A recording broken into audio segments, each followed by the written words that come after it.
But it goes back to you work 2 programs.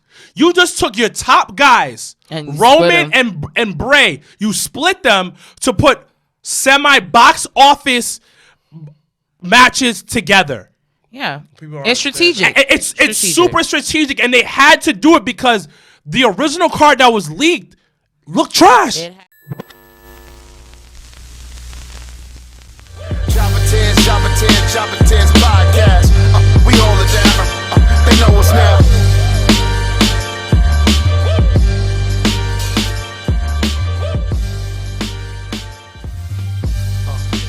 Chopper Tens podcast. Chopper Tens podcast. Chopper Tens podcast. Yeah, Chopper Tens. We got Wilkins, Mr. Black, Chanel from the Jesus Christ.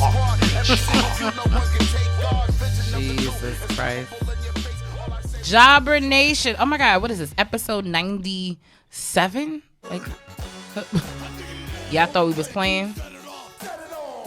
Randy Savage. The Savage to the Randy. You said what? I can't hear you. Are we going to SummerSlam? You can hear me. Oh, SummerSlam in Boston? Yeah. Yo. I don't know. Playing that Macho Man, Randy Savage. Wait, play another one. Play another one. This one is hard. This is Ooh, just sound like that beat. Let that beat drop. I would have paid to have seen Macho in the fucking studio. Nah, this is hard. Sound like some T.I. shit. Nah. The beats, the production of this shit was hard. But my favorite song is this is like a. Wait, why'd you ask about SummerSlam? That was so random. Someone asked. Oh, if I personally decide to go to SummerSlam, it'll be a last minute decision. It will not be like a planned out. But SummerSlam, for those that do not know, is in Boston, Massachusetts. Fuck the Red Sox. But and they just announced Survivor Series will be in Dallas, Texas. So tickets, I think, will go on sale for that very soon. Jobber Nation. Good evening, good morning, good afternoon. Welcome to one of the last in the 90s edition of the Jobber TS podcast. What is this? Episode 97? No assistance. This is 98. 98. Ooh. It reminds me of like Heat Wave 98, ECW, WWE Network. Cheap plug. As always, I'm Janelle from HR here with Sir Wilkins and Mr. Black in the building. It's been a long month of February. We had a lot of guests. So thank you to each and every one that came through to the Jobber TS podcast for the month. Chisel Adonis. Our host for our Wrestling Jackets and Belts brunch. And I'm going to get to those details in a minute. Shout out to Meriden in the live feed. Who? Meriden. Meredith. Shout outs to Miss Meredith for an amazing performance at AEW Evolution. Killed it. Like Killed amazing. It. You don't see WWE having black women singing in the forefront entrances. Well, actually, they had Yolanda Adams sing America the Beautiful at WrestleMania. Nobody wants to sing that racist song. I don't think that's so racist, but all right. Well, once again, shout out to Miss Meredith all the way from Philadelphia, Pennsylvania. You got mad Philly heads in here. We support and so love happy you. Nobody brings us a Philly cheesesteak. Philly cheesesteak, because we have to go there. You don't want some like half-ass cheesesteak on like the road for 2 hours and then eat it. I don't think that's fair. Did that before. But we are on once again the road. Want to be on live feed? To who? What? What's that girl's name from? I don't know what you're talking about. Pretty Hills. No. Oh, is it Danielle? No. Yes. No. Tell her we'll just tune in. What? We have some homework to get to first. We have this weekend, speaking of Pretty Hills, the Pretty Hill Gang will be hosting our WWE Elimination Chamber pay-per-view viewing party this Sunday. We're back at Legends, so thank you to Playwright Bar, the sister location of Legends, for having us last weekend at AEW for our AEW viewing party. So we thank you guys so much. But we will be back at home at Legends this Sunday for WWE Elimination Chamber, and we're going to get to predictions much later in the show. But once again, the show will be hosted by your girls from the Pretty Hill Gang. So make sure to come out, RSVP. We also have our Jobber Tears Live 100th episode. Ooh, man, 100 episodes. JTP Live.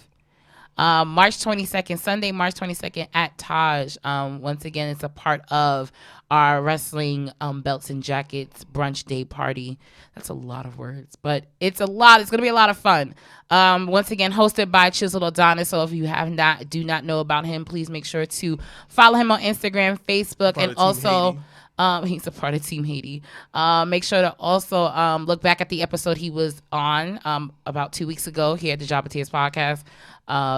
So we have him hosting. Also co-hosting will be Pretty Hills as well.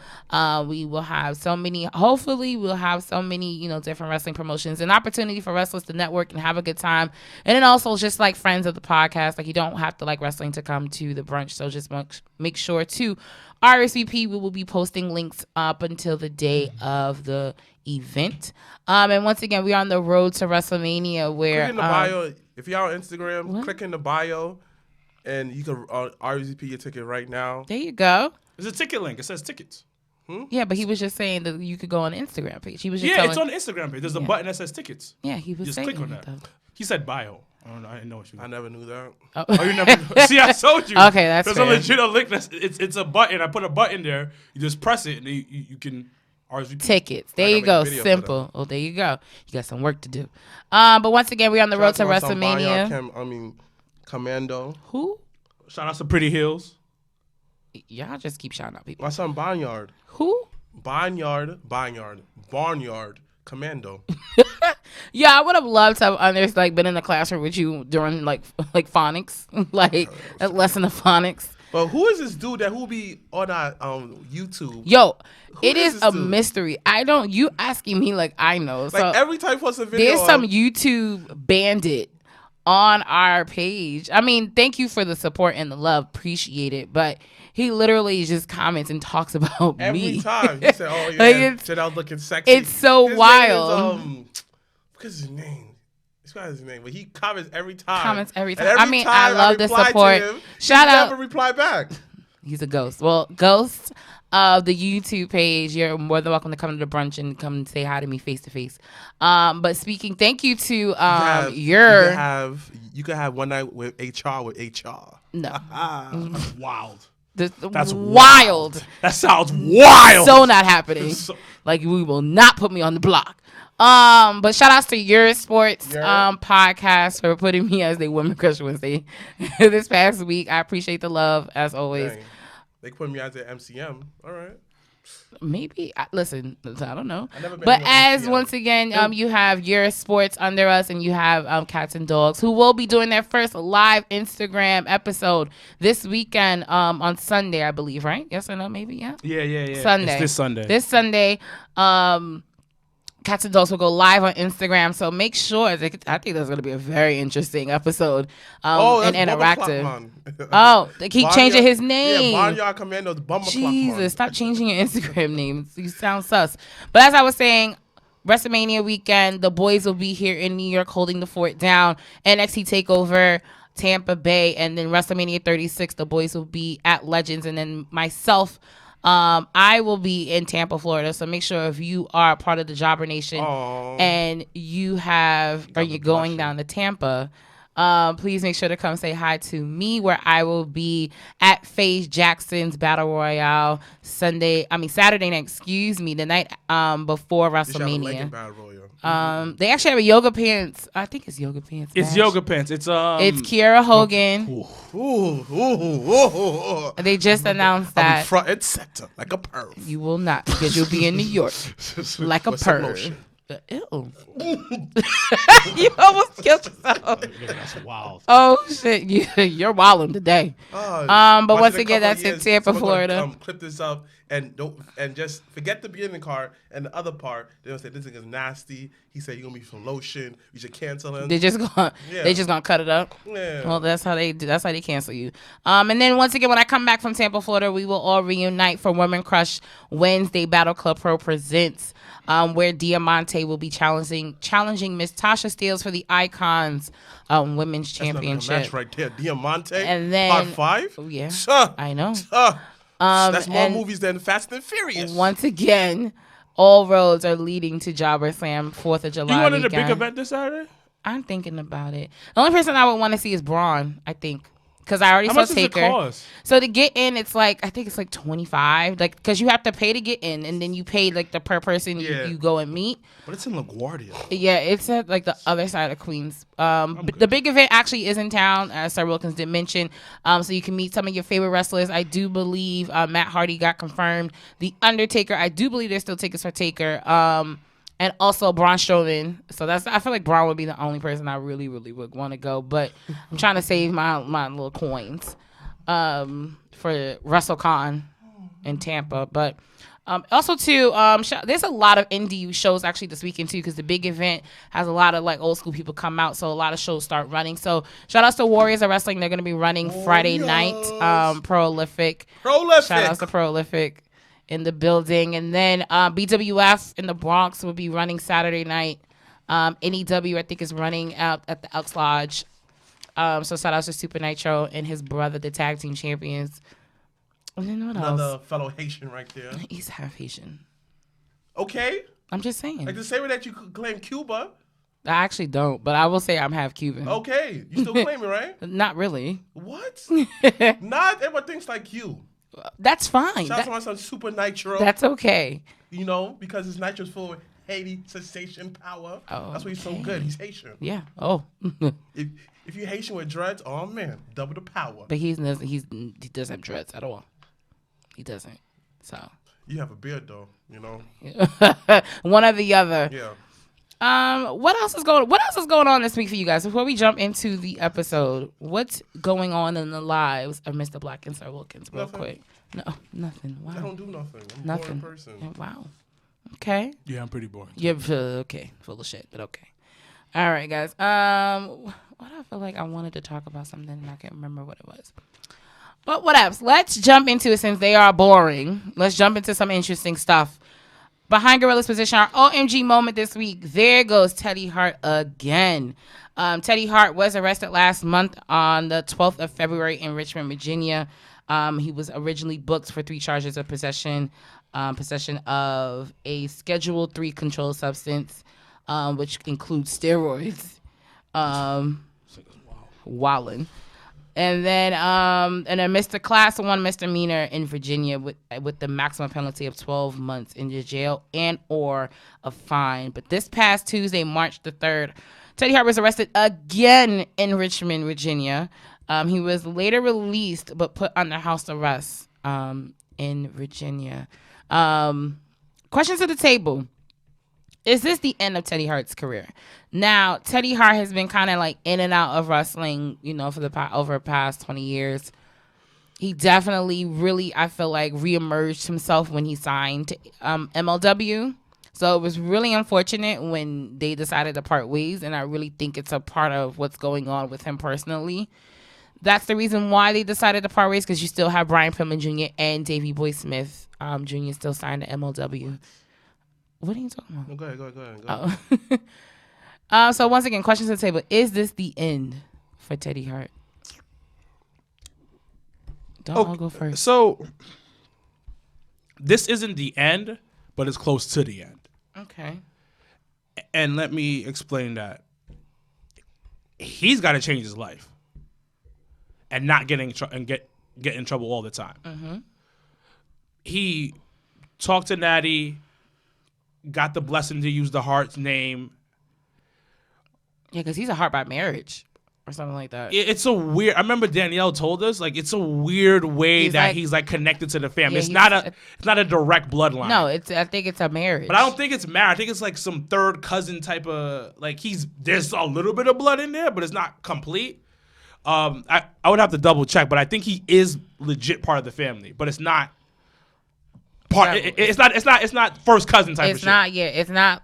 It's not Natty. Yeah. Or Davy Boy. But you got that blessing, and using that Hart's name has helped your career out a lot. Mm-hmm.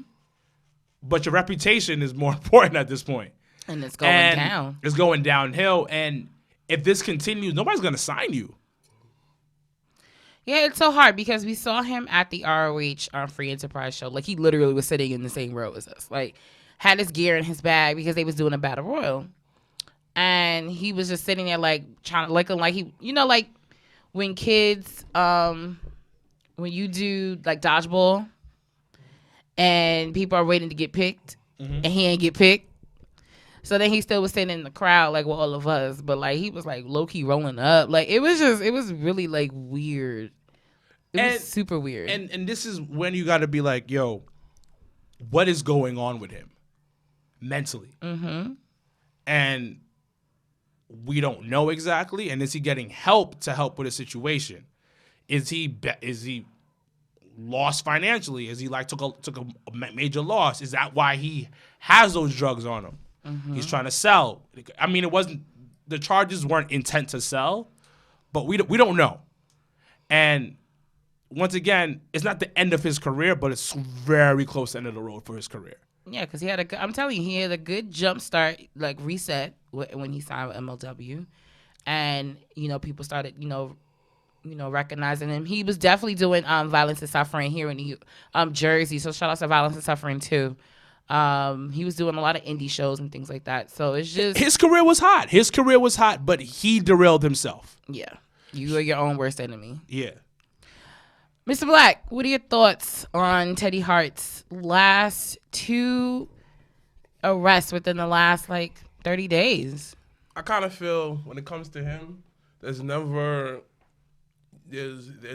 only way for you not to get a second chance in life if you end up life in jail or you end up doing a long prison stint. And the fact that he's not facing no prison time, to my knowledge so far, it's up to him at this point. Because he's always going to have a job in the world of wrestling somehow, some way. Either as a basketball producer, he could do a couple of one-offs. He always want to have a job at this point. Are the opportunities running out? Yeah. And the only way for him to ever get a second chance is if he's willing to put in the work in to give himself a real chance at life. Mm-hmm. Because the one thing I'm noticing is he never gave himself that chance to actually change, meaning that you don't know, like my brother said, you don't know his mentee, you don't know what he's going through, you don't know what kind of stuff he put himself through, and realize that when everyone tells you that you're that great, but you always find something to mess it up, that messes up your psyche. And at some point, he got to take responsibilities for his actions. And you never know. This could be the event that lead him to understand that I gotta change, and I don't want to waste my later days in my life doing nothing. Because he don't have to always wrestle, like I said before. He could just give a pointer to a young man, start a wrestling school, et cetera, to keep him in the business that he loves so much. He's a very creative person as far as in the ring and outside the ring. And at this point, he's really going against himself and no one else. It's literally Teddy Hart versus Teddy Hart. Not Teddy Hart versus the world, Teddy. It's you versus yourself. That made me think of a computer, when you wrestle yourself. Yeah, he's a mess. So, question then: Is Matt he said toxic? That he's the Antonio Brown of wrestling. He's the what? Antonio Brown of wrestling. Yeah, you know what? Yeah, it could be or one of them because they're, once again, drugs and alcohol, just runs through wrestlers. So he's not the only one that's low key self-destructing. But question. Is he too toxic for Maria Maniac? So those that do not know, Teddy Hart and Maria Maniac is currently dating, and she's very young. She's 22, very young. And Teddy ain't no spring chicken. So with her career, her getting signed to ROH, they're doing, now their tournament to crown a new women's champion. Do you think that Teddy is too toxic for her? Why would you ask that question? Because that's a valid question. You answer that question. Yeah. Do I think no? Because the thing is, we're dudes, and whatever we say, we're gonna be wrong. No, that's not true. No. You know, we live in a biased world. You answer that question. Exactly. You answer that question. You answer that question because I ain't touching You're that. the first one to say Why? something's biased too. Why would I say y'all biased? Nah. You answer that question. This is clearly a platform for y'all not to share your opinion. Listen, and you not answer be that biased. question. My question is yes. I think that Teddy is toxic Why? for her because I feel like things like, and we're actually going to get into relationships in wrestling very shortly, but I feel like this takes away from people focusing on her. And I think with her being so young in the game and so, kind of fresh and, she could eventually be one of the faces of the women's division for ROH. I think all the background noise, which is, Teddy's, police, legal issues, it could be an issue for her. And I think that, once again, you're in a situation where you may even get influenced to do some shit that you typically wouldn't do because of how you feel about the person. And I just think that, as both of you said, we don't know Teddy's mental state, but I think that as himself needs to figure that out and realize like how he moves does affect her in some way. So Yeah, it's a great answer because I ain't touching that. Come on. I'll say something about the whole relationship. I see it from two different angles. Talking to the goddamn mic. Sorry. I see it from two different angles. You really don't know what the relationship curtails of. You understand? Let me look at it more of a sense of like, let me play devil advocate. You don't know if she was the one that's saying that if you do this, I'm not talking to you again. He did it anyway. That could be the wake-up call, realize that, damn, this is a good woman because she's not taking my crap. So you don't know. Automatically, you can't always say it's toxic because you don't know that for sure. You don't know. And at this point, you don't know if they're even going to stay together past this point, the fact that he got in trouble again. But if they don't stay together, then essentially he's toxic for her. So I made a mistake. It wasn't intent to sell and distribute. This is money. Oh, he's trying to hustle. So let me retract a bit of my statement from earlier. Homeboy's broke. This isn't about drug addiction. This is about money is tight. How do I push? How do I get more money? Because we all know being an independent wrestler is hard. Yeah. Especially financially. Mm-hmm. And you lose. I haven't seen him on a card in a while. Yeah, he actually hasn't. I feel like he hasn't gotten as many bookings as he used to. I haven't heard him since like in the summer last year. No, give him so much more credit. It's been, I would definitely say around the fall. The fall was like his like down, winter. but it was quiet. And in the summer, I haven't seen him since then. In the summer, he hasn't made any noise in the end of the summer, but he was doing bookings in the fall. Yeah. So I really think this is not even a mental thing. I think he's struggling financially, and he needs to make money.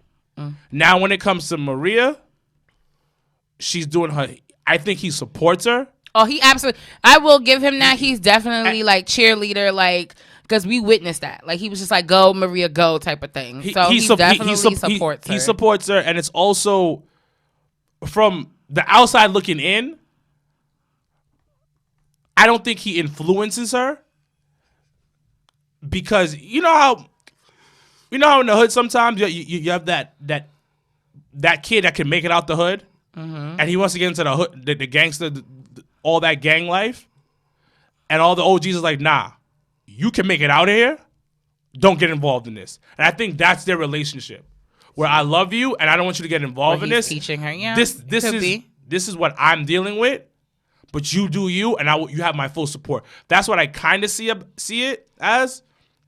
And it goes back to what I said again. This has nothing to do with drug addiction, in my opinion. I think this is all about money's tight. I got a lifestyle I got to keep up. Where's the bread? And it's the best thing you know how to do. Yeah. It's the only thing he knows how to do because you don't know how to wrestle. You know how to hustle. Yeah. Wrestling is gone. Ooh, wrestle and hustle. Ooh. So reality show coming soon. Now, you just got to hustle your ass off. Yeah, pretty much, yeah. What was you giggling over here about? Because Ralph Reigns said, he said that, like, this is what This is what Ralph Rain said in a live feed. He said, let me read this. He said, Jabba Tears, I need y'all to DM Liv Morgan and tell her I'm trying to take her to the Millennium Concert Saturday in Philly. Tag her, and at me. Oh, wow, we're assisting and shooting the shot. Like, that's what we doing now. Now we matchmaking and shit. I mean, listen, man. Oh man. Listen, man. All you right. try to take it to the Millennium Tour. You feel Wait, me? hold on. The Millennium Tour is in Philly this Saturday? Yeah. Oh, damn. I already committed to something. Aren't you going to Homeboys thing? Yeah. Damn. Well, I don't know why you guys are so late. What you guys talking about? Lauren's birthday. Shout out to Lawrence. One half of Cats and Dogs. Happy belated birthday. Yeah, but he's doing his thing at 9 p.m. Yeah. I don't know. Me personally, I rather later, but that's just me. What are you doing earlier? I'm getting my hair done. I can go to the big event. Like, I got shit to do. Okay. Looks like Ralph Rain's got a date with Meredith. Meredith, because Ralph Rain's No, Meredith got a whole ass man. Listen. No, not no more. Not no more. She could hear you. I know, but So Ralph Rain's go to the Elimination Chamber on Sunday. That's why I Yeah. hate posting my significant other. yeah, I'm not down with that shit. Like, cause we're going off subject, but think about it. You all hype, you lovey dovey, all cute and shit, all cute, and you posted heavy. hard. You got. And when shit go left and shit stop posting, Son, I be feeling like I'm stupid, son. like Y'all fault. Y'all want to tell y'all niggas y'all business. Listen, keep y'all business out of people's homes. That's it. No, it's not. It's not even about that though. because you feel actually. like unlike you have a black heart and you have no soul. What are you talking You don't feel love. What are you talking Like, about? I was like, I don't. That ain't Nah, nothing to do with B. it's not about that. It's about I'm with somebody. I'm gonna make it public. But the problem is when the shit stop being when it shit goes left. goes left. Yo, listen. I ain't gonna front. You gotta start archiving shit. I ain't gonna front. Start archiving shit. I ain't gonna front. There's some people relationship I follow online. Oh man, it'll be drama, man. Yo, I be figuring out when it went wrong. I be figuring out when they beefing. I know they baby mothers, baby fathers. Sometimes Yo, you mad nosy. So you're mad nosy. You mad nosy. listen. Mad nosy. Listen. At one point, I followed this relationship for 2 years. I felt that I was there. You When were they a part of broke the up- relationship, and then when they broke Yo, up, when they broke up, I was tight, son. was She got a new upset. man, son. The new man is a doctor, son. Oh, so she Making leveled up. Love him. Leveled him. up. Hey, You know what? I'm in the same boat. Well, yeah. I'm in the same, and then it'll be like sometimes I have like a homeboy or homegirl, and like I don't really talk to them, but you know how you follow somebody, you know you've met them a couple Yeah. times, you cool with them, and then you see them, you whisper, oh, who they with? Oh, let me check them out. Oh, they look mad happy. Oh, he looks like he's a good dude. When they break up, like, yo, what happened? What happened, B? What happened? Yo, or the flip side can happen is like when you are cool with an ex, so like y'all don't really, it's what's done is done, but y'all still on good terms. Well, y'all got to be on good terms. And so it happened to me this past week. So I posted my ex because his birthday was Sean? Yeah, I posted Sean 2 days ago. No, yesterday. I posted him on Wednesday. And literally, I put him in my Insta story. I didn't like post him on my Instagram. I put him on my Insta story. So he had 24 solid hours of shit that was for him. And literally, people hit me up like, eye emoji, like, what's going on? I'm like, first of all, this picture is from the summer.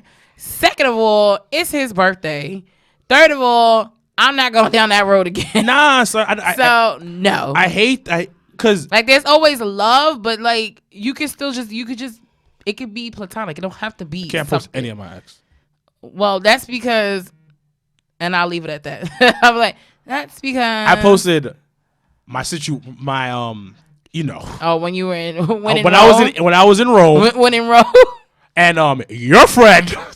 Which ones? I got a lot of those. You know exactly what I'm talking about. We're not gonna mention any names. Uptown. Got you. Definitely was sneaking and peeking. Oh, you hit me all over Shorty's page. Well, because niggas we want to know what's up. I mean, listen, man. But I'm not. But the thing about it, You're not mad about it. I'm not mad about it, but I also It's don't. intriguing. I don't want to post. I don't want to post because my thing, I will post you fully after like 5 years. I agree. 5 years is solid. 5 years. Unless it's either we're engaged. Yeah, it's different. Like, if I get engaged to a girl, you're going all over the page. You're not getting all over the page. You get one picture. The engagement. No. All over the page. You get a solid. You get a solid like 3. 3. You get a solid 3. That's too much. That's not too much. Nah. Too much. One could be too little. Okay, fine. You get 3. That's 3. You get me 3 proposing. solid. Right. You get me at the honeymoon. Right. And the third picture is with the kids. That's it. Okay. Wow. Nah. You know what? I feel you on that one, but I really, call me negative. Now Call you me just never whatever. know when shit go left. Shit. Listen. I was living with a whole ass chick. Next thing you know, gotta take these pictures down because she kept bitching about it. Why don't you posting me? Why don't you posting me? Yo, but so funny story. So my last ex, I didn't post him until he posted me first, and I didn't ask him. Like I really didn't care because I was just like, the situation. It being, I was just like, listen, it is what it is. I'm not forced to post you nor you. But then he did it first, and I was like, okay, well maybe you comfortable about it. Cool story. Then when shit go left, niggas decided to delete pictures, and I was just like, Duh. Why would you keep the pictures up? Exactly. What's why would wrong I with not? you? Why would you keep the Such pictures a up? Virgo, man. Why would I not? Such a Virgo. Why would I take so much energy to scroll all the way back down? You don't have to delete And them. delete you can that archive shit. them. Hold on. You can archive Let's them. rewind this. I'm not scrolling let's down rewind to this. delete. So That's silly. we all know one of my exes that you care about a lot. You know what I'm talking about? Miami.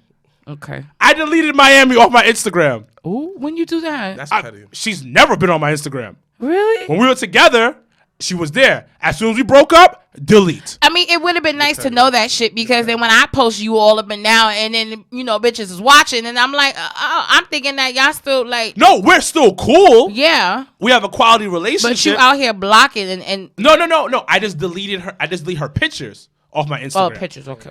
I'm not keeping. Anytime I'm with you, and if I do decide to post you like on the regular page, and we break up, it's getting deleted. You don't exist no more, B. You're not part of my life anymore. Exactly. I just feel like that's each Another thing I individual do is though, different. I may not unfriend you, but like. I'm never gonna follow unfriend you because I'm guess never unfriend- I what? want You gonna see this glow up. Let me tell you a story. You gonna see Let me this whole tell you a glow up. story. It's You gonna see story all time. this success It's story because I time. bet you this. It's story time I'm with pretty Mr. sure. Black. Oh, It's story time with I'm Mr. pretty sure Black. at the It's table, story time, Mr. Black. everybody that used to be dealing with somebody and they see all the shit we be doing with our podcast. I Facts. put money. Hate. Niggas is like, Hate. yo, Hate. I see what you doing with the podcast. Proud of you. Proud of you, you. boo. Proud of Yeah. you. But Proud of you. but if you would have Proud played of your you. part, you'd have been a part of the squad. Let me tell you a story.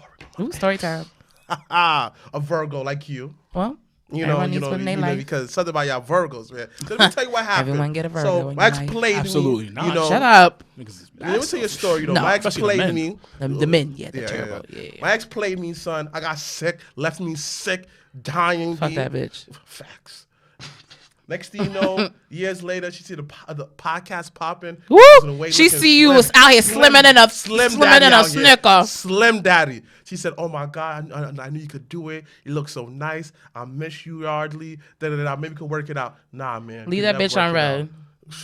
Leave that bitch on red. But that's Bible. I would never block somebody because Never. I want I you. blocked my ex. I want you because that bitch is crazy. That was necessary. But anything else is fair game. I want you to see this glow up. I want you to see this success. I want you to be like, damn, I could have been a part of that. Facts. And now you not. Facts. So man. when. Facts. But yeah, no, fuck that. Yeah, I hope you left her on red. Nah, I really do. Nah, I could be petty. So I was like, "Thank you, queen." You know, you gotta hit him with the "thank you, queen" to remind him that he still got manners. You know, like you could eat. No. That's what my son Pac said. You can eat, but you're not eating on my table. You feel me? Oh, you are not even invited on the floor. You can't even be in the same room as me, same building. Nope. You could eat at KFC, but you ain't eat at Popeyes with me. No. Popeyes was the elevated version. No. It used to be churches, but they ain't up here no churches? more. No. Well, there's like maybe one or two probably somewhere. As everyone, thank you for listening to our little relationship rant that, by the Job of Tears But podcast. it's going on to the next thing. Boom, boom. It actually is a great segue into It's a phenomenal segue. It actually Segway. is. The tweet of this one. Segue. The tweet of the week. Somebody better put WWE better put some respect on Michelle McCool's name. She out here spicy, but with every reason to be. So, in honor of, once again, March is Women's History Month. So, we come off of Black History Month. We acknowledge all the melanin in the world. And then, once March hits, it's Women's History Month. So, we acknowledge all the women in the world. So, in honor of Women's History Month, WWE posted a gallery filled with women who have captured the championship in WWE and in NXT. And that included the likes of AJ Lee, Trish Stratus, you had Nikki Bella, and so on and so forth. However, they seem to have forgotten and left former WWE Divas, two-time WWE Divas champion Michelle McCool. And she wasn't with the shits. So she went straight to Twitter, and I will read exactly what she said. She said, and I quote, "Real talk, when you put up with more in the past than anyone would believe, in parentheses, simply because I'm at Undertaker's wife." So those of that who do not know and live under a rock, Michelle McCool is married to the Undertaker, Mark Calloway. Said, have rarely been mentioned for making any contribution to the women's revolution. But wow, not even top 45. Hashtag zero talent. Hashtag Undertaker's wife. Hashtag look cool who. Hashtag had to speak. Hashtag still blessed. And in the following tweet, she says, and I quote, "For record, not a shot at any girl on this list. Respect to all. Just felt the urge to speak up and remind all to know your worth. Don't let anyone tell you differently. Afterthought, question mark, nobody, question mark, nope, ... You are worthy. Hashtag real talk. Hashtag still Undertaker's wife." So, the question to the table, and I think it's a snub to her. I do.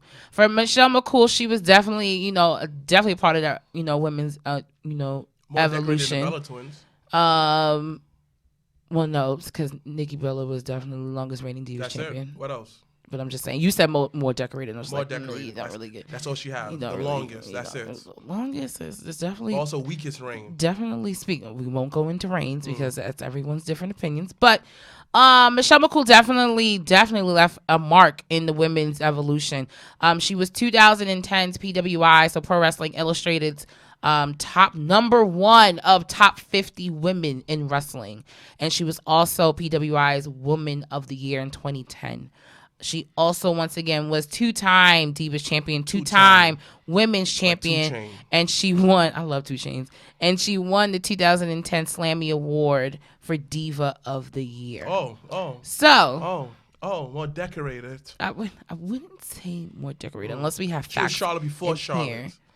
I wouldn't even go there too much. I would say Trish Stratus is more Michelle on the Charlotte McCool was linky. However, Daddy question to the table. So apparently, and then once again, when she tweeted that, WWE, whoever's handling the social media part of that, fucked up. But they try to fix it by adding her and a few other women wrestlers that they had, I guess forgotten, amnesia. They forgot Jazz. And then I don't know. You had to look at the gallery. But even after that, Undertaker, who rarely tweets, like people don't even know he has a Twitter. Undertaker said, he said, what, too late? Mm-hmm. Hashtag too, he tweeted too late. Like too bad, so sad, like too late. And for him to even like comment, I'm like, damn, like this is an issue. So question to the table. What are your thoughts on the non-acknowledgement of Michelle McCool? And you can say some of your favorite or, most, thought of Michelle McCool moments because everyone loved, Layla Cool. And I thought that was pretty cute for the time being. But real question is, does marrying someone in the business overshadow their own success? No. But I asked that question Are because you trolling niggas just by asking now? no, first of all, it's a conversation starter. Second of all, that's my job to start a conversation. niggas. I'm not trolling you. That's a troll question. It's not. It's a real life question because if the roles were reversed, do you think WWE would have forgot Undertaker? You see, you're moving a goalpost. That's not the point. I'm not. It's the truth. The question is. The question is what I asked. Michelle McCool, your thoughts on, her as a wrestler and her impact in women's wrestling in the WWE. And then follow-up question is, does marrying someone in the business overshadow their own success? I mean, in some ways, yes and no. All right? And let's look at it with your with your man's Trips, right? Even though that people might say that how he got where he got to where he was because he married Stephanie McMahon. Debatable. Yeah. Huh? It's debatable. Let me finish. Go Let me ahead. finish. Go ahead. Some people might agree that, that man hindering him because he married Stephanie, got some favors, blah, blah, blah, blah. But you still got to put in your work in, dogs. Like, just because you marry somebody, you still got to do your part to make sure that your position is solidified. So it don't look like you only got here because of that position. So it's all about what you do when you marry that person after that. You can let the people get to you and let people say, oh, yeah, your marriage position is going to get to you. Or you rise above and say, nah, man, I'm going to show you why I'm that damn good. And someone like Michelle McCool not being mentioned in that top, it's ridiculous. The things that she did in the ring, she was like, wow, she was actually a real athlete. Yeah, And she came from the Diva Search. She Right. actually lost to Christy Hemme. But however, in losing, WWE still offered a 3-year contract. Right. So it tells you about her. It tells you about her ability in the ring. Not only that, she created one of the most focus centered. She helped someone else in her ring with creating McCool.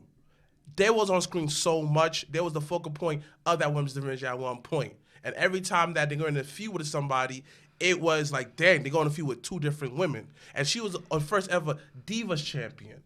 And she has other accomplishments, like they mentioned. She was the first ever, I think, a Battle Royal was talking about. She was one of the entries into the first ever Women's Battle Royal. Exactly. And she also was a part of WWE's Evolution. Exactly. So as well. Michelle McCool not getting her flowers, not realizing what she did to the business, is common. WWE tends to forget certain people who definitely provided, who did stuff for the company. For example, they seem not to talk about D'Lo Brown. They seem not to talk about what Cody had done with the IC title. They seem to feel like Chris Benoit doesn't exist in WWE universe at all. He's just pretty vanished. That's very not different. my point. Hold on. Let me finish. Very different. You know, they just now really talk about Owen Hart more on television. So WWE always been disrespecting people. Side note: the Owen thing is more his wife, not WWE. Okay. I will say that. All right, fine. All right.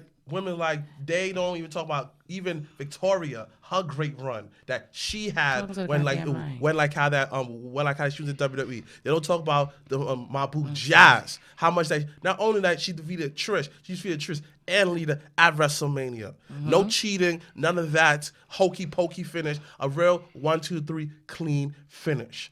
WWE, when you are the biggest business in town, you control history all you want. And during that, they tend to forget a lot of great people that they hire throughout the years. All right, Sir Wilkins, your thoughts on Michelle McCool? Let's get a couple facts straight. She is the inaugural Divas champion. She also won the Women's Championship. Yeah. Oh, She's one of the first people to ever hold both titles at one time in their career. So does she need to be in that whole gallery of women's champions? Of course she does. Absolutely. She absolutely deserves it. Can I see why they forgot? Yes, I can see why they forgot. Let's keep it a whole last buck. Her career was 5 years. 5 years long. She had a run, but it was 5 years. It wasn't an impactful 5 years. Who fault was that? Let me finish. I'm not gonna point fingers. Let me finish. Are they wrong for forgetting her? Yes. Mm-hmm. But I'm gonna be honest. Her 5 years wasn't a long time. And it was an impactful 5 years. So those are 2 things I will say that's the reason why it's like her not being part of it is like, oh okay, I can kind of see how somebody forgot. You know what I mean? Granted, the things I said in the beginning about her being the inaugural Divas champion is huge, but they're, like you said before, they can narrate history, however they feel. They kind of push away that Divas era to the side. Because in some ways or another, they're not very proud of it, per se. Because about the women's revolution that's currently going on in wrestling, in general. Not just in WWE. So that diva part is kind of like, let's push that to the side. Let's not really talk about it. So you kind of you take that away, you give her like a 2-year career? the women's division, like a women's title. You know what I mean? And I mean, in half the reign, she But they was talk about she Kelly was Kelly one all the half. time. Huh? Kelly Kelly all the time. Now I'm about to get to my next I don't know part. why. It's politics. It's politics plays a role, and it. Remember, I called you today. I talked about the evolution. Yeah. On the network that I gotta go home and watch. So, did you watch it yet? I watched a lot of it. I get to finish it. So maybe you didn't get to this part. There's one part that was like, it hit me, and I was like, "Yo, this is reality." Triple H was talking about came to Batista and Randy Orton. Oh yeah, that's the beginning. Yeah. He came to Randy and Batista was like, "Yo, listen, if you guys gonna join me, you guys gonna get a lot of heat. Yeah. A lot. You're basically gonna hit the hate button once you stand next to me, because you guys haven't done anything yet, and you guys are joining forces with me, and you guys want to be basically rocket ship to the top." You said something. Michelle McCool put the work in, right? She did, because you said another thing. She was eliminated at the Diva search, but then offered a 3-year contract. So that means they saw something in her. But who's her husband? But that was after. No. Who's her husband? Undertaker. Undertaker now, right? Mark Calloway. People feel some type of way. People always gonna feel some. You making that face like, what the fuck? Why? She retired way after. Yeah, Then she married Undertaker. but the thing is, she's been invited back multiple times. There's no coincidence. That she wasn't included. Y'all don't say nothing when Ric Flair's invited all the time. Y'all don't say nothing when Hogan's That's invited Ric- all the time. No, but those are Weird. completely different. That's different. It's like comparing a bagel to an orange. They don't go together. They're not the same thing. Very different. They're very different. What I'm trying to say is that people feel some type of ways, and that's just how it is. Politics, because she is treated better than other people that come back. Trust me. Her husband is the Undertaker. Right. Like, literally, her husband is the Undertaker. And I remember this dude I used to work with, we were having a conversation. He's older than me. He's like 45 years old, 50 years old at the time when I was working with him. And he said one thing to me, and I will never forget. He said, I asked him, it's crazy how chicks stay with like these superstars and these celebrities when a superstar celebrity cheats on them. And he was like, Wilkins, don't you understand? There's a reason why they stay with them. But I was like, yo, if they divorce them, they get mad money. Oh, no. You get money, but you're no longer that person's wife. Oh, think of it like if you watch the Harley Quinn movie. Yes, that's what I'm saying. Harley because Quinn's like that, where there's a power that you get. She made people think for like 1/3 of the movie she still was with Joker, and she wasn't. There's a power that you get with that. She may not get something money wise, but when she walks into the building, that type of level any of respect. any type of arena.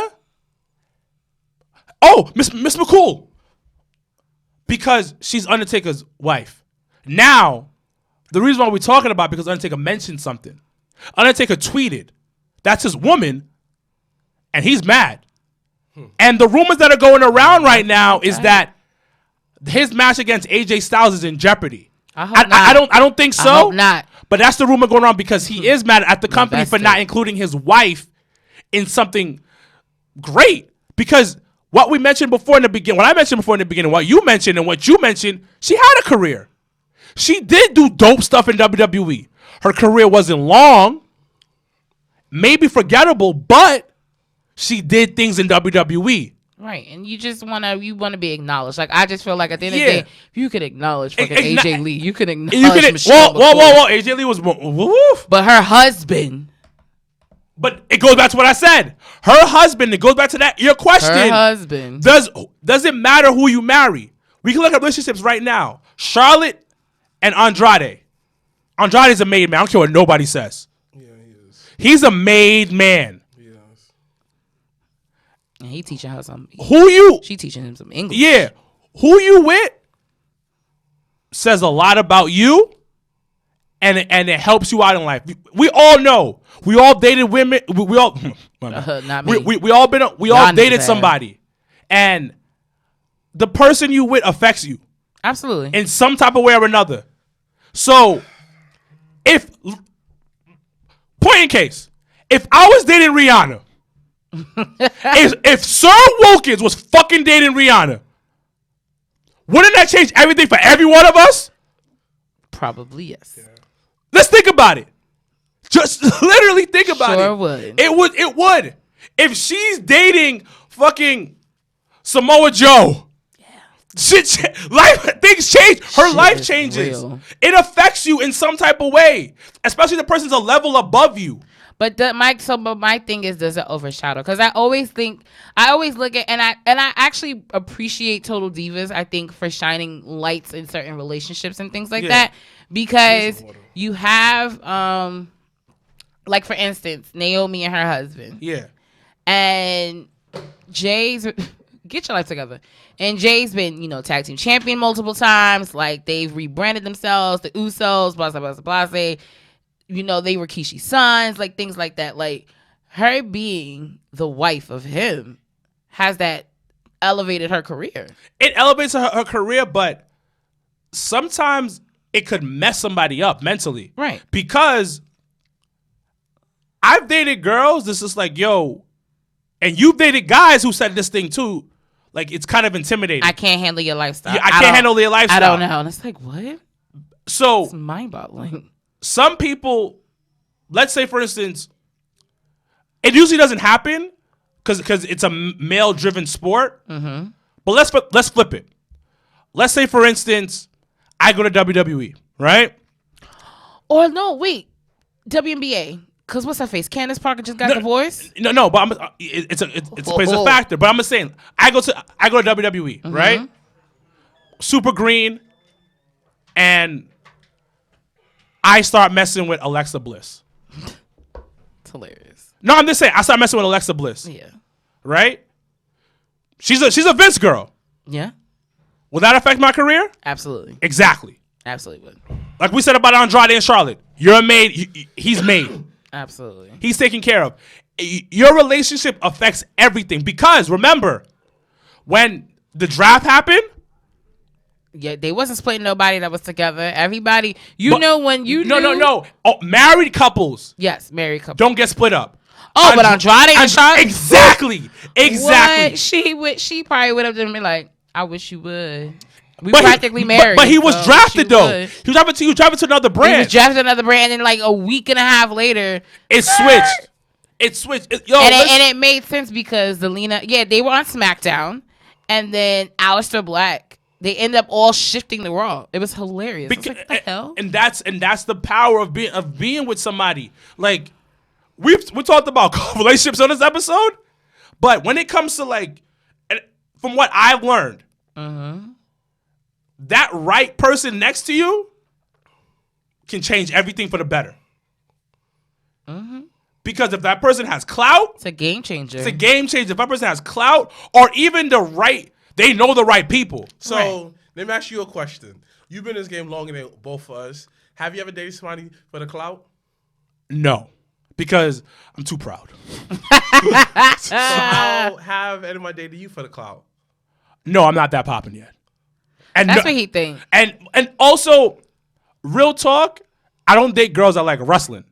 Because that's the thing. So I don't really date girls that like wrestling like that. Now, my current situation, the person supports what I do. Which is very different. And that speaks volumes because I think, for me, I kind of feel the opposite. I'd rather deal with somebody that just understands, like, this is a part of my life. So that's your question. Do people talk to you or try to talk to you just for the clout? I wouldn't know, actually. And I don't think I have clout. So I would be like, no. None of us have clout like that. Like, I would never think, like, I think they find, like, when I tell a guy, like, oh, I do a podcast and blah, blah, blah, like, I break it down to them. And then if they even get a glimpse of, like, us and, like, what we do, like, it's an eye-opener for them. They're like, oh, like, this isn't, like, some, like, rinky-dinky shit. Like, this is, like, a business. Like, yes. Like, so either you're going to be a part of the team and you're going to, to me, I think all of us is at a, a space in our lives where if you're not adding, why am I even dealing with you?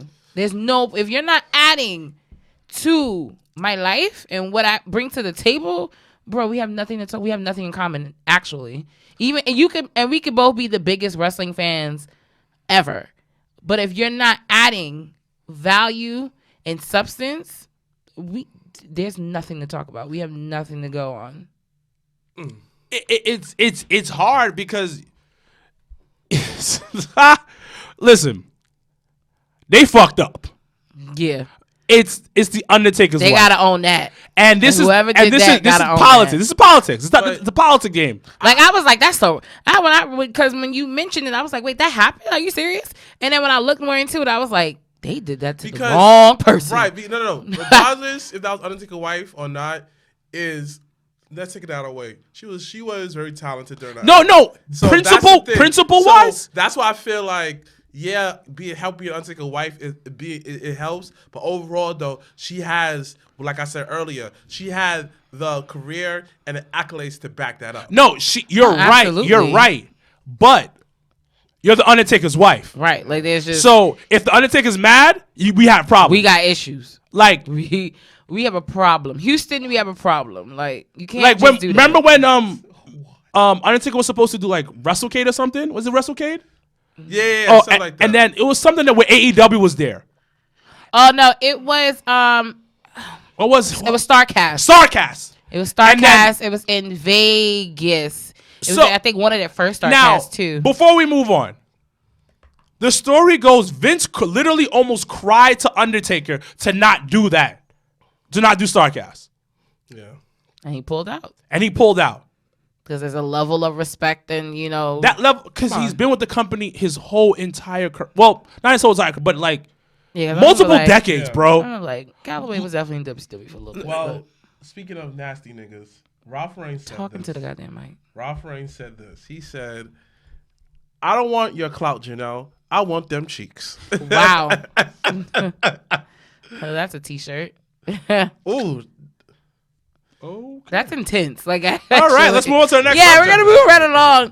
OVW, welcome to the big time. So, if you did not hear, OVW, which is owned by our WrestleMania 35 host Al Snow. So shout out to Al Snow for helping us this past WrestleMania. How do you forget that? Because you only worried about Val Venus and smoking with him. That's what happened. But OVW is currently co-owned by WWE icon Al Snow and his business partner Chad Miller, who is the COO of Gladiator Sports Network. And they're based out of Louisville, Kentucky. So they actually just announced that they will be on and they will be broadcasting on U2 America. Oh, shit.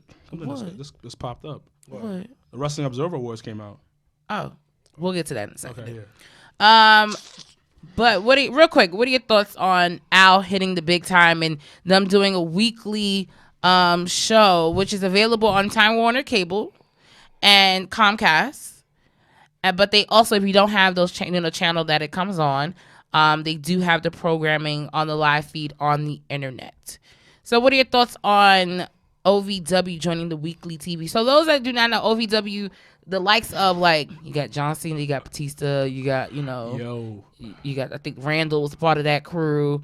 Like you got a few people coming out of there, yeah. Rico, and mad people. So what are your thoughts, real quick, on OVW on now, national broadcasting channel? That's awesome. They deserve it. Al Snow has put in a ton of work with OVW. And I love what they're doing over there, and I think it's beautiful. But, side note, this 2019 list, they are shitting on WWE. What happened? All right, real quick, go. So, I'm gonna run through it real quick, listeners. So, 2019 Wrestling Observer Awards have been released. Wrestler of the Year, Chris Jericho, of course. Yeah. Tag Team of the Year, Lucha Bros. Debatable. I'll give it to them. Yeah. Most Outstanding Wrestler of the Year, Will Ospreay. He had a run last year. He had a run. Female Wrestler of the Year, this is going to make Janelle mad, Becky Lynch. What the fuck? I mean, on paper, yes. Yeah. That's On paper, yes. Rookie of the Year, Jungle Boy. How? Who's running up? What? It's just the winners right now. Jungle Boy is the Rookie of the Year? Yeah. Best non-wrestler of the year, Paul Heyman. Okay. Yeah. Yeah. Best TV announcer of the year, Kevin Kelly. I love Kevin Kelly. Worst TV announcer of the year, Corey Graves. Oh, that's a shot. Dang. Best promotion of the year, and New Japan Pro Wrestling. I just feel like that's It's that's the purest. It's the purest. It's the purest. Like for pure wrestling, it's New Japan. Worst promotion of the year, WWE. Dang. Best book of the year, Jito. Promoter of the year, Tony Khan. Nah. You gotta give it to him. Yep. You gotta give it to him. Yep. 2019 was popping for AEW. Yep. Having ads during the basketball season and everything. Nah, like that. they did their that's thing. not that's a TNT. Like Doesn't that's matter though. Doesn't matter. That's a business you still gotta deal. put a pic. I mean, like you still gotta do your work too. That's a business. A lot of deal. people saying that. Worst weekly show of the year, Raw. It was bad last year. Best technical wrestler of the year, Zack Sabre Jr. Absolutely. Best brawler of the year, Tomoya Ishii. Best high flyer of the year, Will Ospreay. Hands down. Hands down. Most charismatic wrestler of the year. This could be debatable. We can have that conversation later. Chris Jericho. Most improved wrestler of the year, Lance Archer. That's true. Most underrated wrestler of the year, Shorty G. Yes. Shorty I G agree. is underrated. Underrated. Shorty G Most definitely- overrated. And honestly, if it wasn't for Seth giving Buddy the rub that he's getting now, I would have picked Buddy Murphy. Mm-hmm. Most overrated Shorty G. wrestler of the year, King Corbin. I don't think he deserves that. Overrated? Most overrated. No, that's OD. I had a whole argument with somebody about the best heel in the game. Who did they say? MJF? Correct. And I had to really I sat them down as we were smoking hookah, and I said, listen, if you are a bad guy, am I supposed to boo you or am I supposed to cheer for you? That's a problem. You smoke a hookah. No. See? Well, that goes into I got invited. Well, that goes into our next segment. How? How does that go? Wrestling God of the...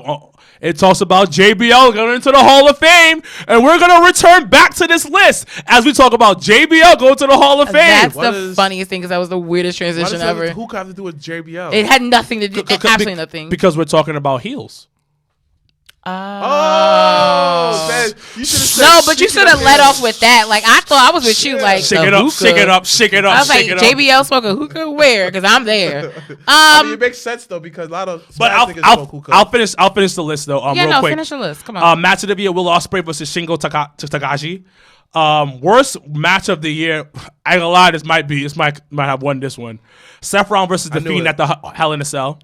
Yo, I feel like I was the only one that I felt like I'm the only one that you know what? that liked it. It was the finish. Yeah. Feud of the year. The finish made sense for and the later time. My boy is on this. You know who my boy is? Adam Cole versus Johnny Gargano. Got feud of the year. Really? Yeah. Worst feud of the year: Seth Rollins versus The Fiend. I feel like that's been worse. Best major show of the year: Double or Nothing. Okay. Not that buy-in. Not that buy-in. Worst major show of the year: Super Showdown. Which one? Saudi. And that's another thing. Saudi's not for us. So I don't movie of the year: Will Ospreay, Stormbreaker. Gimmick of the year: The Fiend. Worst gimmick of the year: Shorty G. So it wasn't that bad, WWE. Now that I went through it, it was just. But they're all like they're subjective, and it's subjective, but it's also like I can agree with 90% of the stuff that they said. So, ladies and gentlemen, who's listening to the podcast, I will post this on the Jobber Tears IG page, Facebook page. Shout outs to the Dirt Sheet Radio. We're posting this.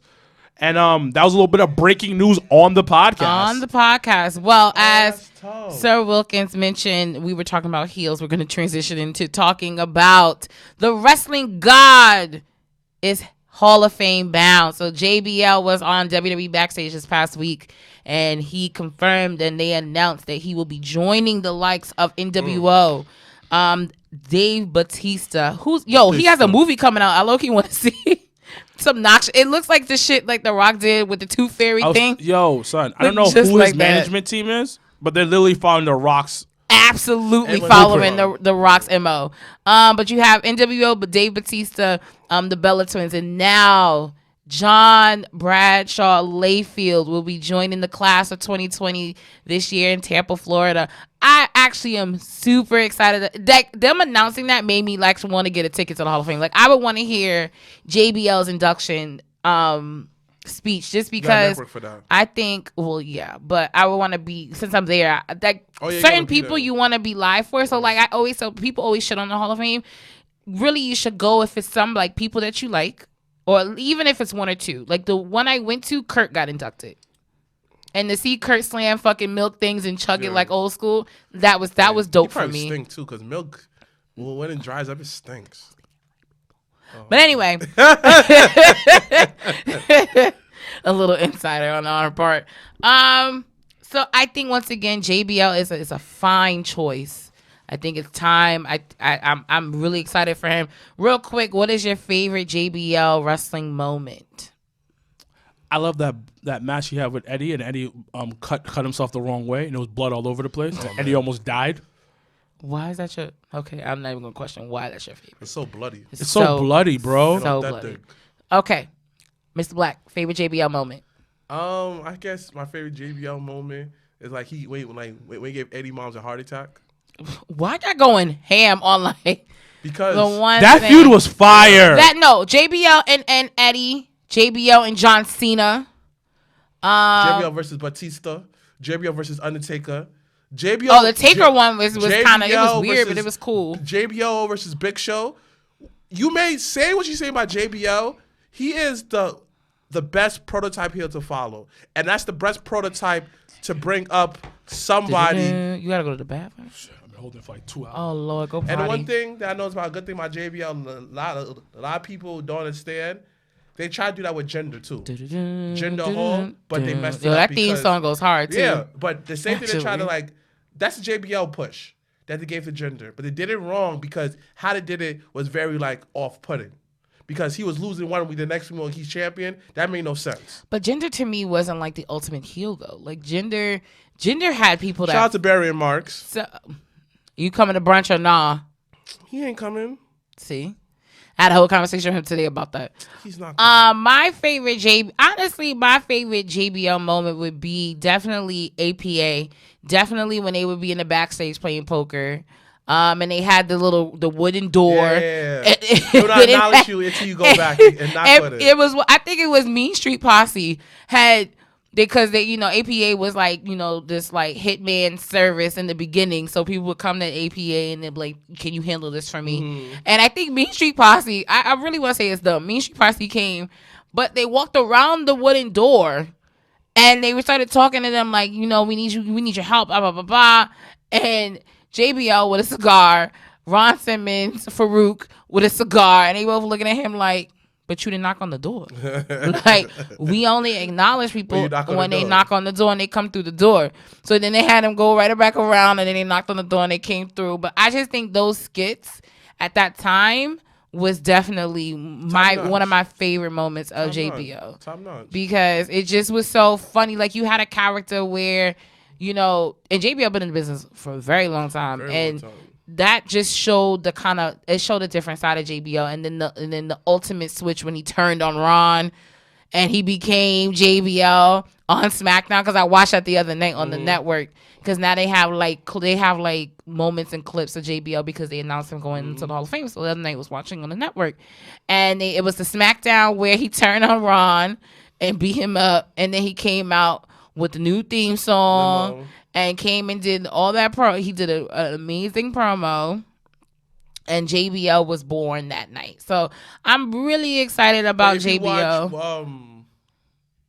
If you watch the backstage, he talks about that. Mm-hmm. Like, he talks about how I was watching somebody on wrestling. Welcome back. Wrestling. Watch wrestling. I'm saying the link. There's some guy who broke it down. Cause that feud was not going nowhere. What feud? Him and Cena. Eddie. Because him and Eddie only reason why JBL became JBL because everybody was gone, and Vince was like, "Yo, you got me." And the reason why it worked because of he had his cabinet. Right. What's name did not sold out. the Great American Bash. Some of it there was headlined and sold out until JBL put his hands on Eddie's mother, and that was their idea. And the whole Mexican over the borders, that was Eddie's idea. So everybody who said that JBL was racist, he did stuff on his own, it was Eddie who gave him the idea because Eddie wanted this to succeed. Because what it is that JBL did is made you feel. Yes. And yes. He made a lot of emotion. He made you hate him. Yes. But it wasn't hate him like, I have to. He's such a great heel. Why do we watch wrestling? Oh, you got to boo the bad guys. I'm entertained. I want to be entertained. Yes. But no, we watch wrestling for a feeling. Yeah. Like that entertainment feeling you're talking I about want to be entertained. is a feeling. Absolutely. Mm-hmm. So what JBL did, and I didn't think he could do that. I didn't know he had the ability to do that, but he made people feel. He made people hate. He made people dislike him to a point that it was like, what? They was throwing like popcorn and soda on him. And before John Trump. And he took that gimmick and took it to the next level. He wasn't the greatest in the ring, but he did enough. He did enough. I want to know to do heel shit. So we didn't talk about it, but I mean, the wrestling community has been talking about it. The Dark Side of Wrestling season 2 is coming back, and the first episode, which I believe is going to be Tuesday, March the 22nd. I want to say.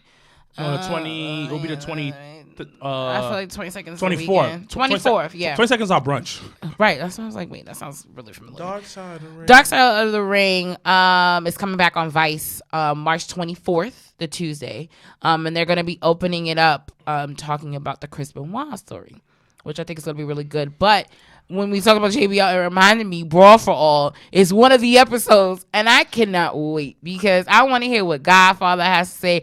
I want to hear if they got JBL talking shit about, because I actually like the Brawl for All. It made no sense, but I tuned in every fucking week on Raw just to see what the fuck was going on. It was horrible. It was a clusterfuck, but I enjoyed it. It was one of those things I was like, the one thing about I will always give Vince, he tries new shit. Exactly. He'll try something. If it don't stick, if it don't stick, it is what it is, and that's business sometimes. And honestly, I was on a radio show yesterday. You were on a radio show yesterday. Yeah. What radio show were you on yesterday? I forgot the name. Not the point. That is the point. What in the fuck? You were on a whole ass radio show. You don't know the show. Yeah, he want me going on there every week to debate people because I think that he likes my takes. Because I'm not like biased, and I see it from a business sense. Not the point here. The point is, maybe forget my point. Good, because your ass should have said something about you on a damn show. Anyway, moving right along. Before we get into This Week in Wrestling, let's talk about AEW's Evolution. I was talking about some Darby Allin. That was You mean Revolution? Evolution. AEW's pay-per-view last weekend. Mm-hmm. Where you had One Up, One Down. We haven't done that in a while. Oh, okay. So, One Up, One Down, gentlemen, will go around the table about their pay-per-view. Sorry, yes, all the way in the back. So it was a pretty good pay-per-view. It was. My up, and it was also gets a down as well, is the tag team match. Yeah, it's too long. I love the tag team match, but I hate it at the same time. They should have wrapped it up a lot earlier. It was way too many false counts. I mean, not false counts. False calls. Close call. Too many 2 counts. Too many 2 counts. It was way too many of those, and that was my biggest issue. But the match itself, the Bucks are getting better at doing TV matches. Okay. And that was my up and my down. And down. Mr. Black, one up, one down for AEW's. Oh man. One up for me, obviously. This is definitely Talking to the goddamn mic. I have to give it up to my son. First of all, this is AEW. Oh. Flip it. There you go. The middle. There you go. I gotta give it to I like everything was good. Everything was good. One up I gotta give a big up is Pac versus Orange Cassidy. Oh man, that is sports entertainment at its finest. My son, him and Pac put on a clinic. Oh man, I was fairly entertained. I'm a big fan of Orange Cassidy. I wasn't a fan. I was just like, I guess I understand that he's too cool to wrestling, but yo, watching him go, the way he tells a story, the way he sells, without even barely speaking, but all his body language, that is pro wrestling at its finest. It was a great match through and through. I definitely enjoyed myself. That gets a up. Shout out to Simon Miller. You're getting destroyed July 4th. So, like I said before, like in the words of Simon Miller, that get a golden up. All right. Now, what's your golden down? No. It's brown down. Oh, brown down. Oh, I don't like that. I have to say, That's sus. I have to say the Jake Hager versus Dustin Rhodes match. Yeah, that was my down. That was mad disappointing. Like, it was lackluster for me too. It was a come down match. It didn't deliver. It was the beginning of the show. It opened the show. I think exactly. The buy-in was right before. It was a come down match. It was one of those matches that people are still coming in. No, it was the opener. No, It was. It should have been better. I didn't like it. I agree. My down was Jack Swagger, because that's who he's always going to be. Defeating Goldust, because that's what he's always going to be. My up actually goes to I actually really enjoyed. My up actually goes to MJF in the Cody situation. Oh, I'm surprised because according to you, MSO getting lashes. It still does not make. I still do not. Obviously, came back to play in that match when he bit his toe. No. Nasty white man. No. I still stand by what I said about them lashes because that is stupid. Of course you say that. However, I can appreciate good storytelling. Oh, I will admit to that. You do? So I appreciate now that I look at it a little differently. Cody is his father to the dramatic. max, and I really can appreciate the old school route they're going with the feud that they're talking about. Because of the whole it gave me glimpses of like a Ric Flair Dusty thing. And I say that because the way that MJF won off of putting on a ring, putting on a ring and knocking Cody out to then pin him, that's a very Ric Flair thing to do. It's a very, I'm going to cheat my way to get the W and everything. So I can appreciate a little differently now the Cody and the MJF situation. I will admit to that. Shout out to Aubrey. I don't know why Cody would put a tattoo on the side of his neck, though. I really it's a bad place. That's just me personally. You know he's rich, right? Doesn't matter. Rich. But it's okay for these rappers to put tattoos on their face, right? No, it's not. Same energy. No, it is not. Listen. And I've never said that it was okay for rappers to do that. Listen, if Cody want to put a tattoo on his neck. No, it's fine. I just personally, because I can only talk about my opinion, I love the tattoo, actually. I think it's very nice. Some people actually don't even like the tattoo. I actually like the tattoo. I just think it's in a bad place. That's just my opinion. But anyway, let's go to This Week in Wrestling. 2 things that stuck out to you the most this week before we do get into our Elimination Chamber predictions. I gotta say, first things first, you ain't know. I don't. My son Darby Allin, B. I be telling y'all mother effers. Like, y'all think that AEW's not building stars. They are. My son went basically against the whole crew by himself. Well, he did that before, though, so it's What? okay. He did it before. When he had the title match, he did it before. But he was to be a tag team. But what I'm saying is that your premise of it was He took on the him whole taking out the whole team. He did the same thing when He he was had in the Darby title shot. Allin. He's Darby He was Allin. Darby Allin in. No. Anyway, continue with what you're saying. So I'm watching the match. My son's getting beat up. You know, Jericho get the tag. Hot tag. My son stood himself up. tagging stuff in, got the hot tag powers. Oh, man. Sports entertainment at its finest. You just love using that word today. Yeah. Of course. Darby Allin with the coffin drop. Oh, my God. I actually like that move because it's obnoxious. It looks obnoxious, but it No, the looks move dope. was fire. No, Darby it looks Allin dope though. Like is it's just a showing free you. fall. Like And, what and, the and, fuck? and, like, up and up for Darby Allin, man. Like, even at the pay-per-view, you could see that him... So we gotta meet Darby. Is what you're telling me? Huh? We gotta meet Darby Allin. Yes. The Darby Allin's one of my guys. Take a picture with him, man. I can't wait to take a picture. Like, Darby Allin, my favorite, man. But too bad, like, he's low-key antisocial, so he doesn't come out to places like that. Yeah. So, yeah. But, yo, I can't wait to get a Darby Allin toy, too. When the figure come out, I'm getting a Darby Allin. All right, sounds good. What's your other one highlight in this week in wrestling? I have to say, I gotta say, another up was Velveteen Dream versus Roderick Strong in that cage match. He said, Talk about it. nah, dogs, I sacrificed this win for the greater purpose. Threw him out, you could win. Locked Adam Cole in I'm the telling cage y'all, and whooped him. Patrick wins in Tampa.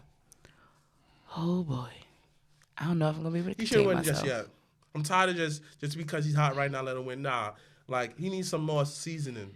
A little bit more seasoning. I'm just saying, if Patty Pat wins in Tampa, Lord, Vince may have to get another pass because Vince got a whole pass this week in Brooklyn when Street Profits won. Because that was dope. And it was really dope being there to see What is everybody really saying? You're? Yes, that was a real life thing. They probably got it from us.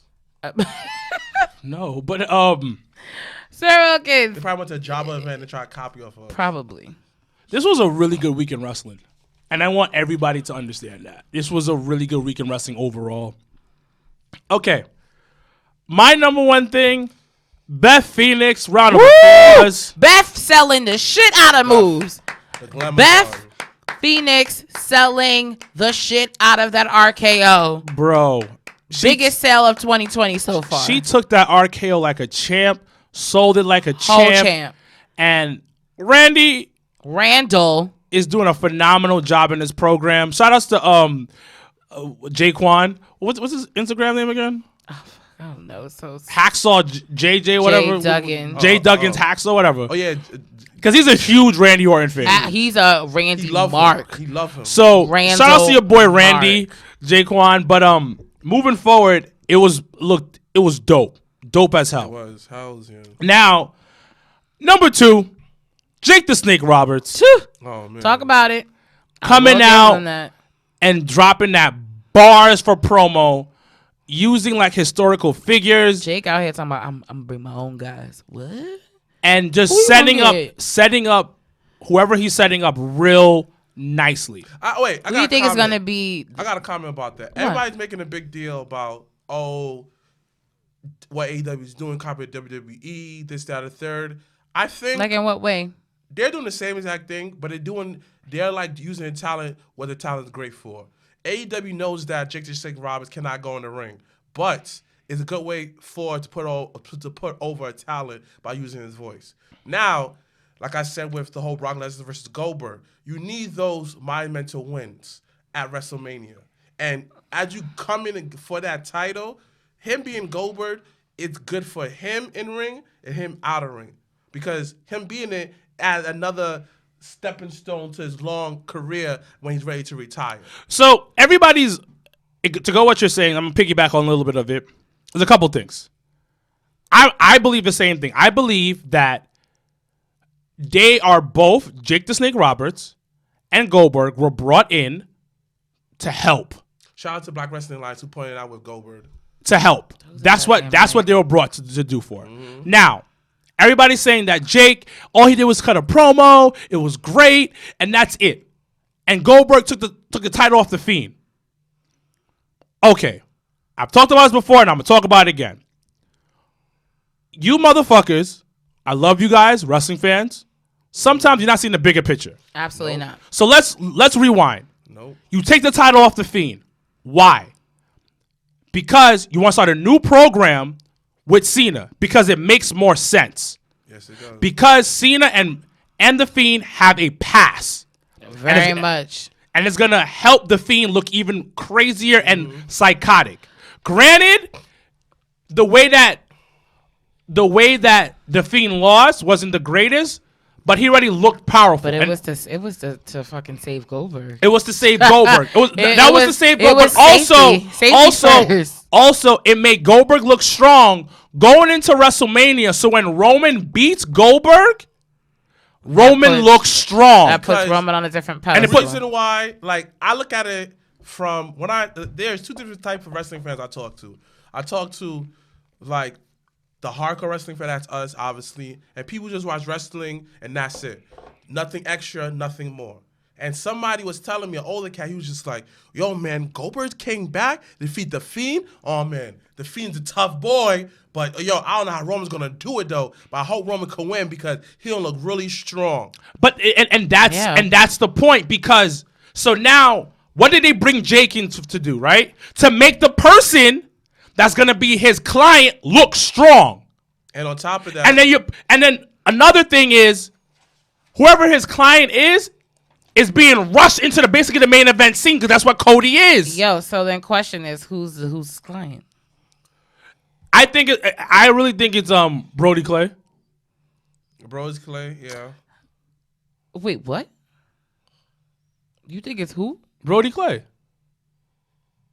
You talking about what's his name? Yeah, Luke. Okay. It's Luke. His name now is Brody Clay, whatever you want to call him. It's him.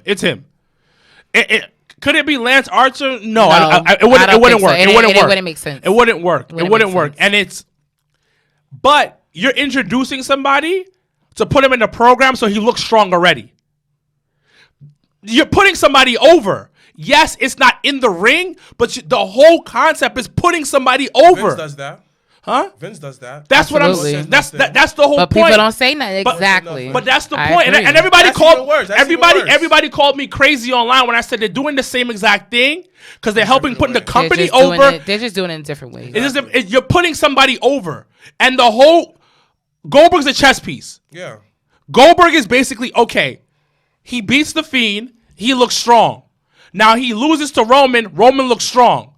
The Fiend goes into another program with Mr. Cena, and he's gonna look strong because they're not gonna let Cena beat the Fiend. Not again, because if you go back into the record books, But the thing John about Cena already beat Bray at WrestleMania 30. the whole concept of the Fiend is getting revenge on different people. Correct. So So the thing is, if you look at it in a more smarter point of view, he's not going to be strong against Goldberg because why? They don't have have no the- history. He doesn't know him like that. And if you peep game, like after he beat him, the Fiend looked at him. He got back up He was just like quickly. I disappeared. He got and then back up. popped He like Now, screamed. think about that. And then the lights went out, and then he came back. Because I have no use, because you beat me. There's no use for me to be here anymore. My next victim, I'm worried about my next victim. This is on some psychological psycho shit. because if you remembered when they stopped the match, getting him and Seth, he popped right back up and attacked him because he wasn't over with him. Exactly. So this is great storytelling, but you're not seeing it. Yeah. So like the immediate. So I'll jump in hot tag. I'll jump in for a little bit. So the immediate, of course, William Goldberg as fucking Universal Champion. It was like, what in the fuck? What in the world, right? But now, after the initial shock, then reality struck, and I understood it in a different point of view. And that's what I was explaining to the person I was having hookah with yesterday. Because I said, if Bray would have still been champion and you would have put Bray versus Roman, people would, if you thought the outroar of William Goldberg winning and defeating Bray, the uproar of Roman Reigns defeating the Fiend would be off the charts. Exactly. And I said WWE took the safer route, but I can respect it in a sense where if Roman would have beat him, it would have definitely buried a little bit of the character. Exactly. Period. So the fact that they kind of went the safer route and said, you know what, it's an easier sell to have Goldberg versus Roman and Roman take the title back and him going on and facing whoever versus Bray and Roman And you're putting two strong people together and two very well liked people together, and now you're fucked. And besides, so it made, for the bigger picture, it made more sense. But it goes back to, you work 2 programs. You just took your top guys, And Roman and Bray. You split them to put semi-box office matches together.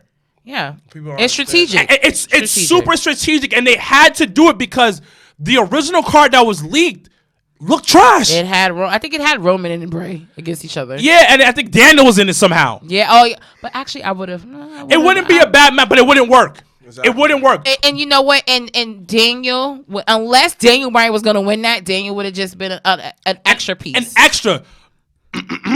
Just like in WrestleMania when they had Ronda, Becky, and Charlotte. And Charlotte was the extra piece. You don't want that again. And the thing is, this WrestleMania is setting up the next WrestleMania every year. Which is. But the thing about it, that WrestleMania in Hollywood is a mega WrestleMania.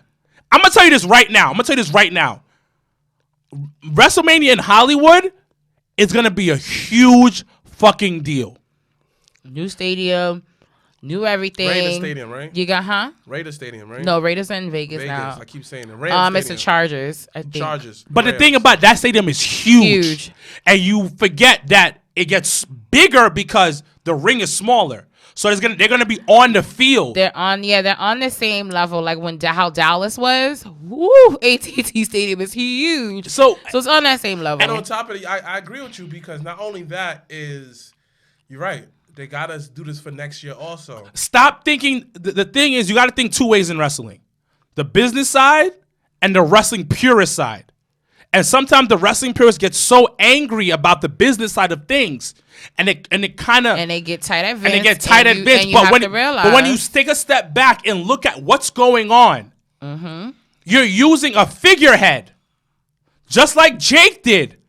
Jake didn't go into the ring, but he still had to come in there to put somebody over.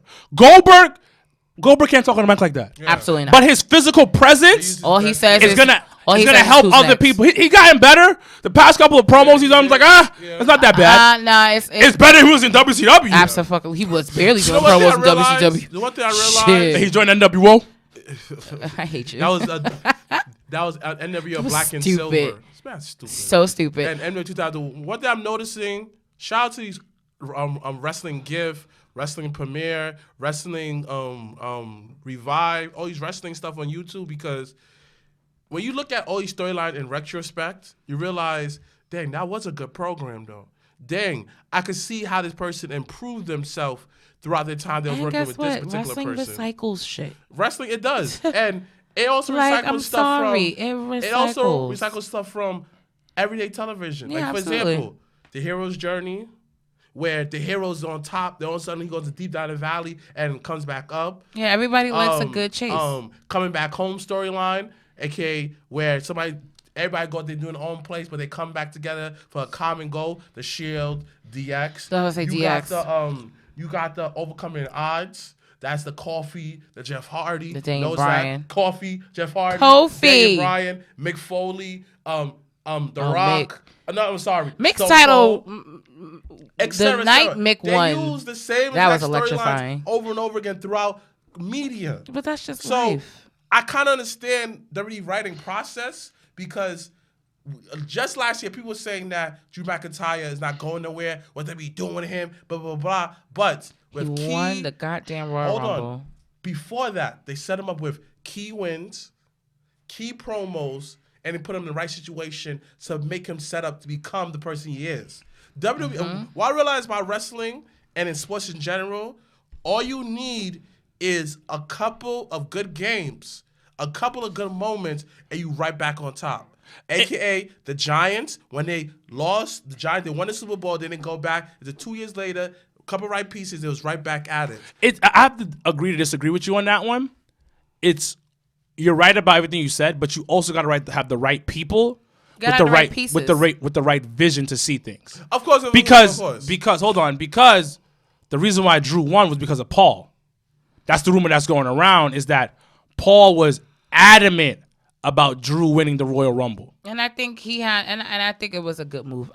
So wait, you said, just there's a roll back around. We said Beth Phoenix selling the shit out of RKO, and then the second thing was, it was Jake the Snake. Jake the Snake. Okay. Mine's real quick, and then we're gonna do Elimination Chamber predictions, and then we're gonna sign off. My two, Sean Spears is one of my ups this week because of the fact that he's having mad indie wrestlers on Twitter sending promos to like basically say pick me to be your tag team partner, and I think it's so dope and innovative. I don't know why he even doing that church. Only one person he is Yaya. Well, tell y'all to tweet him. Tell your client to get on it. I'm telling you. So that was my one. I like that's the one thing I like the social interaction. I think that, and especially to get people that once again have not even probably even been on TV or had that experience to maybe possibly get that experience. I like that. I like that. My second one would definitely be, without a doubt, the Street Profits winning the Raw tag team titles and being there. And so shout out to everyone that went to Barclays this past Monday. Literally the at third Brooklyn. all-black team. I'm with the ever. shits. I'm with the shits though. So wait, no. So it's Rocky, Rocky's dad, and thing. That's one. Oh, the New Day. New and Samoan. They don't really count that. Who? I was gonna agree with you. You gonna say Usos? Yeah, the Usos. So Samoans. So is the New Day. The Nation ever won? No. They, ironically, all of them had like singles titles. Yeah, like tag team it was belts with weird. other people. Like you had D'Lo as European. Godfather didn't really get nothing respect until on his he name. got on Tony his- Atlas, by the way. Tony Atlas. First of all, put respect on his name. He was the inter-Euro champion. Oh, the greatest European Okay, all right. champion All right. to date. This is why I still carry that title to this day. But once again, being there for that moment, and shout outs to Marcus Marquis for giving me that ticket. I appreciate you, bro. But being there for that moment, it was like, Vince, all right, I kind of forgive you a The little one bit. thing that just a smidge. low key that when it happens, I know it's gonna happen, but I'm like, I think I will cry. Is when Prolific go WWE and win the tag team belts. Like I think that's the moment where I realized that From your lips to God's ears. like I'm telling you, like if any of our guys go to WWE, when they go to WWE and win a title, Shit, when Meredith was singing goddamn Judas, I was felt out there I was tearing good. up. I I felt was I was like, good. God damn. Yeah, that was a moment. I That was a like, yo, moment. that's my but I girl. already told people I made this prophecy. All my prophecies come true. This is the year of Jabba. You associate yourself, you give us love, you try to get us to others level, you're gonna win too. Because this Talking is to the year the of the goddamn Jabba. mic. I'm telling everyone this. Talking to the goddamn Everybody who bang with us, who wish us the best, you're gonna win too. Your time is now. There's no, my time is coming. No, your time is now. You make every good opportunity. Bars every like John opportunity. Cena. Wash your mouth out like Colgate. All right. Oh my gosh. Got you backing up in defensive position. Oh my God. Yo, that shit is hard. All right. Once again, we're on the road to WrestleMania. Elimination Chamber is the last stop before we head to Tampa, Florida. I thought it was Roadblock. There is no roadblock. Good. Anyway, shout out to anyone that's going to Elimination Chamber in Philadelphia this weekend. So real quick, we have the United States title being defended. We have Humberto versus Andrade. And I really feel like the young kid may take the title. He definitely taking that title. Yeah. We have a no disqualification match of the phenomenal AJ Styles versus Aleister Black. Side note, it's on the back here, on the bottom. Oh. It says Super Showdown, but it's not supposed to be that. Okay. Side note, WWE, do not fuck up AJ Styles versus Undertaker, please and thank you. But who do you guys got? AJ Styles versus Aleister Black. AJ Styles, because he has to go strong into WrestleMania. Absolutely. Black, you agree? Yeah. Focus. Yeah. We have once again your new Raw Tag Team Champions, the Street Profits versus. They better win. Yo, you hear me? They out here. Did you see the little photo shoot they had after they won the titles? Of course. And I was tight because people were saying Bianca was backstage, and I was like, oh, if this bitch come out, oh my God. But she was there to witness her husband win the tag titles for the first time. Yeah, she was in some so pictures. They took some pictures. They took pictures together. They're super cute. But I love the fact I that forgot to they talk won. about their relationship. They got like a beautiful relationship. It's a nice balance. It's a very nice balance. Like he wants her to win, she wants him to win. Like that's how it should be. So we're all saying Street Profits will retain. Cool. We have I'm gonna go to the Intercontinental title handicap. I don't know why the fuck this is what it is. Braun Strowman versus Shinsuke Nakamura, Sami Zayn, and Cesaro. I really don't understand why. But I will say I did like the Destruction of the Symphony match on SmackDown 2 weeks ago. Braun Strowman is gonna win. I don't even know why we're doing that. Our first Elimination Chamber match is for the SmackDown Tag Team titles, which I like that they did it with the tag teams. This match is gonna on be SmackDown. fire. It's gonna be really good, and I honestly hope it either opens or closes the show. So you have John Morrison and The Miz as the current champions versus New Day versus Usos versus Robert Roode and Dolph Ziggler versus Heavy Machinery versus Lucha House Party. Who is walking out of the chamber as tag team champions? Morrison, of course, and this shout out to John Morrison. Like I don't know. Rude and Ziggler's been. I don't know. They've been on the up and up on SmackDown, low key. Yeah. That's like I feel like that's like the off-brand of Miz and John Morrison. But honestly speaking, the ones that should start it off is New Day. New Day should really go through the gauntlet. Why do black people gotta go through the struggle first? Without struggle, there is no progress. Why do you have to go through Bars. the struggle for? Why? Without struggle, there Why is can't no we make progress. But that's the problem, though. We always think we have to struggle. We don't always have to struggle. We don't.